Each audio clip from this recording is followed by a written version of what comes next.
महाराष्ट्र के चुनावी दंगल में आपका स्वागत है। जिस तरह से प्रचार जोरों पर चल रहा है, नागपुर की अगर बात की जाएगी तो नागपुर में भी भाजपा वर्सेस कांग्रेस और महायुति वर्सेस महाविकास आघाड़ी में सीधी टक्कर देखी जा रही है। इस वक्त हम मौजूद है पश्चिम नागपुर में, जहां पर भाजपा के उम्मीदवार सुधाकर कोहड़े हमारे साथ जुड़े हुए हैं। आपकी सीधी लड़त कांग्रेस के शहर अध्यक्ष से विकास ठाकरे से किस तरह की चुनौती है और किस तरह का प्रचार आपका शुरू?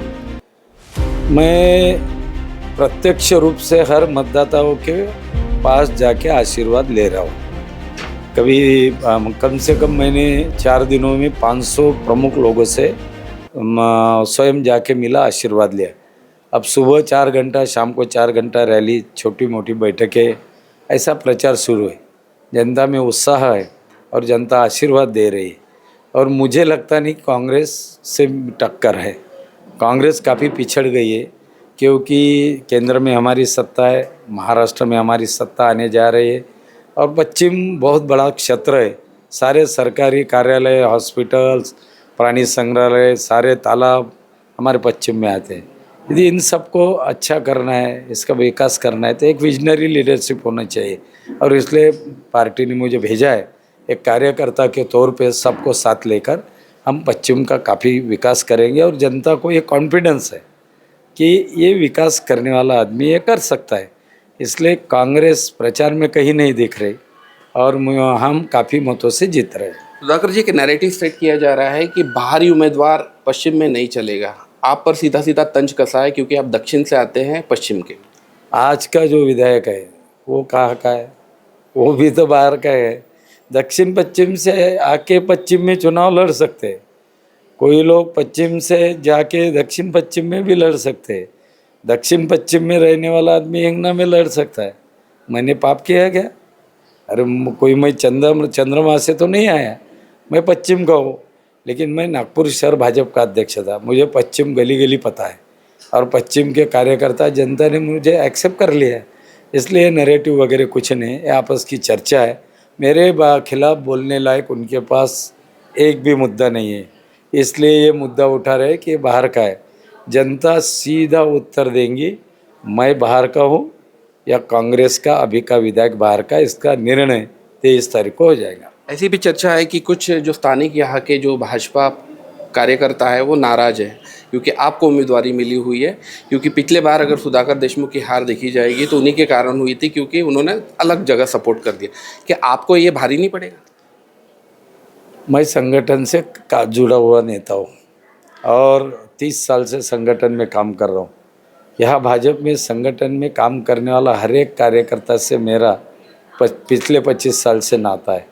इसलिए हम परिवार के तरफ बर्ताव करते हैं। हम एक दूसरे को इतना परिवार के तरफ प्यार देते हैं, प्रेम करते हैं। इसलिए कोई नेता नाराज नहीं है। थोड़ी बहुत मन में इच्छा होती है और हर एक का हक है, मांगना चाहिए।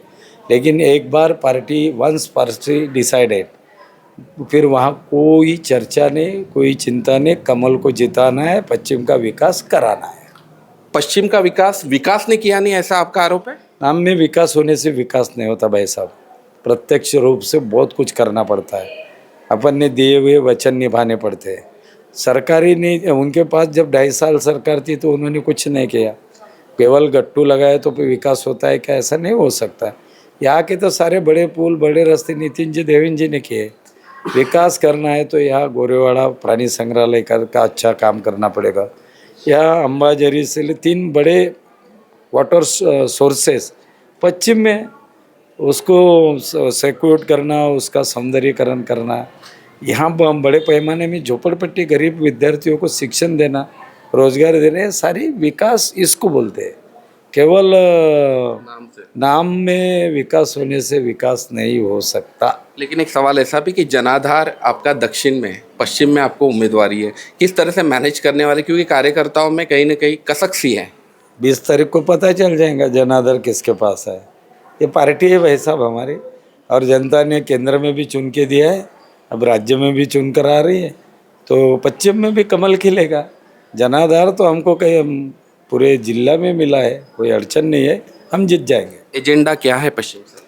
पश्चिम में हमको गोरेवाड़ा का विकास, अंबाझरी तालाब में एक बढ़िया पर्यटन स्थल बनाना है, पार्किंग की हमारे यहाँ सब सारे हॉस्पिटल, सारे बड़े बड़े कार्यालय हमारे पश्चिम में आते हैं। कलेक्टर यहीं पे होते हैं, सीपी है, एसपी है, सारे यही है दक्षिण पश्चिम में है। तो हमको पश्चिम में इन सारे सबसे ज़्यादा हॉस्पिटल धंतोली में, पार्किंग के लिए बड़ी समस्या हमारे सामने खड़ी है। सबसे ज़्यादा झोपड़पट्टी पश्चिम में, गरीब तबके के ज़्यादा लोग कहाँ रहते तो पश्चिम में रखते हैं।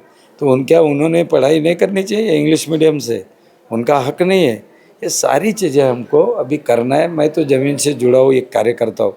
जैसे मैं गरीबी से आया हूँ, मैं चाहता हूँ कि मेरे गरीब भाई बहनों को उस दर्जा की व्यवस्था मिले और वो भी पढ़े लिखे, कोई आईएएस बने, कोई डॉक्टर बने। मेरे झोपड़पट्टी का लड़का यदि आईएएस बनेगा, मैंने ये लाइब्रेरी बनाई दक्षिण नागपुर में, वो महाराष्ट्र की सबसे बेस्ट लाइब्रेरी है। मैं चाहता था कि वहाँ से 10, 12, 5, 50 आईएएस बन जाए।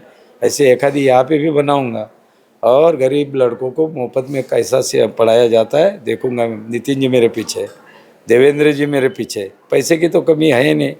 और हमारी लीडरशिप विजनरी है, कोई बकवास लीडरशिप नहीं है। नहीं बोलना चाहिए ऐसी चीज़ें, लेकिन लीडरशिप हमारे पास है और वो भी विजनरी है। और उनके नेतृत्व में मेरे जैसा सामान्य कार्यकर्ता काम करने लगा है, तो मैं ताकत से बताता हूँ पश्चिम बदलेगा। जनता से आह्वान। मैं जनता को इतने ही अपील करूँगा कि जनता जनार्दन है, सत विवेक बुद्धि से वो निर्णय लेते हैं। मेरे जैसा सामान्य कार्यकर्ता उनकी सेवा के लिए पार्टी ने भेजा है। और मेरा स्वभाव, मेरा एजुकेशन, मेरा व्यवसाय, सारी चीज़ें जनता जानती है। मुझे लगता है कि जनता जनार्दन मुझे उनकी सेवा करने का अवसर देगी। और जो जो बातें मैं एजेंडा में और आज कह रहा हूँ, ये बातें पूरी करने के लिए मैं तत्पर सेवा के लिए उपलब्ध रहूँगा। मेरे कोई ऐसी कृति मेरे हाथ से नहीं होगी जिससे मेरी जनता की मान नीचे जाएगी। बहुत बहुत शुक्रिया हमसे बातचीत करने के लिए। बात हो रही थी सुधाकर कोहड़े से, और सबका साथ सबका विकास की तर्ज पर वो पश्चिम में आगे जा रहे हैं, प्रचार कर रहे हैं और उनको विश्वास है कि वो बहुमतों से चुन कर आएंगे। पश्चिम नागपुर से वीकेबी न्यूज़ के लिए मुकेश शेड़ऊ।